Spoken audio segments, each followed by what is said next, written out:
The exhibition Camera of Wonders brings together over 36 photographic works from the collection of Isabel and Augustine Coppel and the Cardist Art Foundation. It's the first time that these collections have collaborated, and the first stop of the exhibition's tour will be at the Centro de Imagen in Mexico City. The exhibition is inspired, on the one hand, by an iconic exhibition that the Museum of Modern Art in 1955 organized called Family of Man. Was organized by the photographer Edward Steinchen. And the idea was to express the human conditions as he perceived it in the middle of the 20th century. There were over hundreds and hundreds of photographs included in the exhibition from all corners of the world, depicting how we lived life at that particular moment in time. And each exhibition, or each group of works, was sort of a micro-exhibition in itself. What was also particular about Family of Man was that it didn't really follow an art historical trajectory. It was more supposed to mimic the idea of a photo essay, where one image sort of relates formally and content-wise to the next. There were little groupings, little clusters that thematically belong together. And the exhibition since 1955 has been historicized and become this very iconic photo exhibition. I was very interested in that exhibition as a historical example of a photo show while I was thinking about how to do Cameras of Wonders. And what inspired me was in particular the idea to not follow an art historical lineage, but in our case place historical photographers like Edward Weston right next to contemporary photographers like Louisa Lambry, for example, more on the basis of their formal relationships rather on an art historical narrative. During my examination of Family and Man, I realized that Steinchen employed a very particular display mechanism, which was that of the Camera of Curiosities, the Wunderkammer, which goes back to the 16th century, where rich merchants in Europe began to form collections that are sort of like almost proto-museums.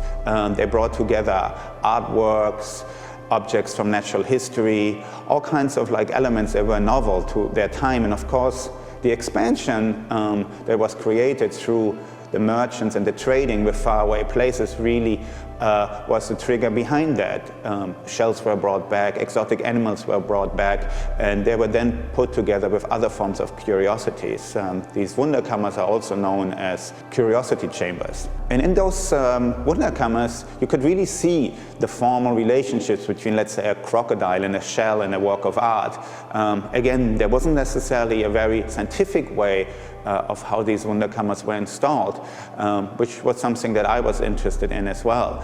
Again, moving away from a narrative that is created on research and historical narratives.